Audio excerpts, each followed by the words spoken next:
muy importante para mí como presidente de la asociación estar en esta ciudad. Nosotros tenemos una concepción de trabajo federal y realmente venir a escuchar acá al doctor y al profesor Carlos Morra y a otros distinguidos colegas como Ricardo Castro, como el doctor Rosa, es un placer y es un aprendizaje también. Y nosotros queremos cada vez más ser partícipes de la vida de los psiquiatras y de las condiciones de formación y de trabajo de los psiquiatras. Y ser partícipes implica también disponer de todo lo que estamos haciendo en la asociación para que efectivamente logremos una homogeneidad en los programas de formación y de capacitación de los psiquiatras y que también en esa homogeneidad quede claro las variables regionales. Nuestro país es un país muy extenso y por lo tanto en la homogeneidad no hay que desconocer lo que tiene que ver con las características y la epidemiología de cada provincia o de cada región.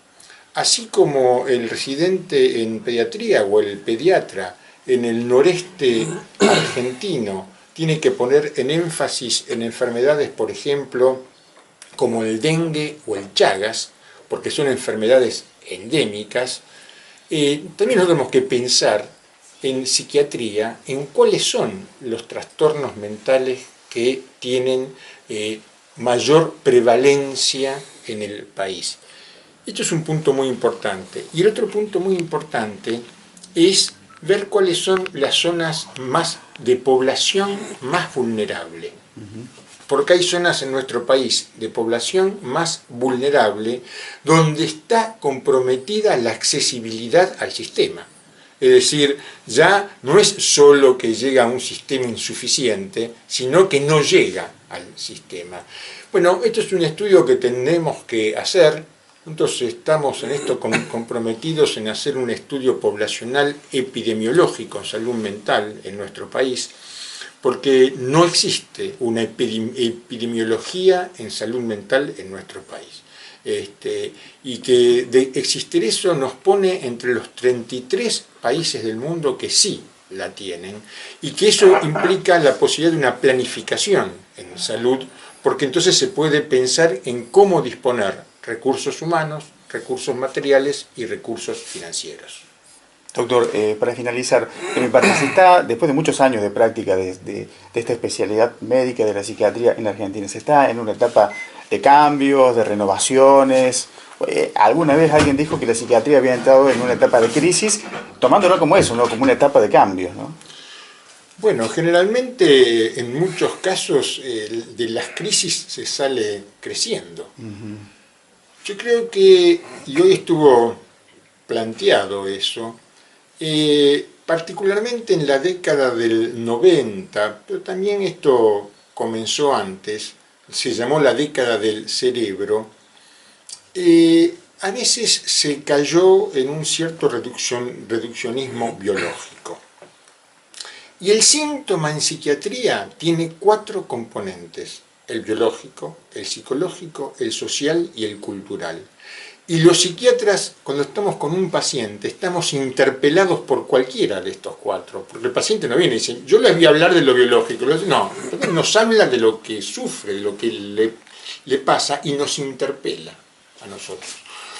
Por lo tanto, yo creo que a partir de esto, porque en los congresos internacionales se ha mostrado que no se ha avanzado tanto en la investigación, y se ha hablado de esto, incluso en el tema de la psicosis, no estamos muy distintos que en la época de Kraepelin y de Bleuler. Y entonces hay que pensar más creativamente, y yo creo que esto ha enriquecido nuestro discurso disciplinar. Hoy tenemos un discurso disciplinar más enriquecido, que de alguna manera rescata algo. La medicina es conocimiento científico y el arte de curar. Los viejos colegios médicos se llaman en muchos casos del arte de curar. Y yo creo que hay ciertos aforismos médicos existen enfermos, no enfermedades.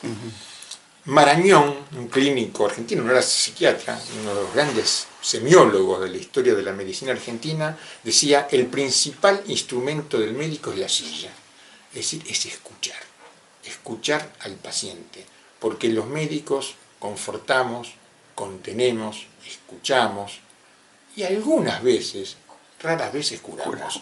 Y entonces yo creo que esto son cosas que tenemos que tenerlas muy en cuenta, y me parece que nosotros estamos enriqueciendo el discurso disciplinar psiquiátrico, y una cosa que lo ha enriquecido mucho es que en APSA hemos logrado articular lo académico con lo profesional, que en muchos casos a veces estaba distanciado, desencontrado. Lo hemos logrado encontrar, se han encontrado lo académico y lo profesional, y esto es algo que vamos a profundizar y a mantener.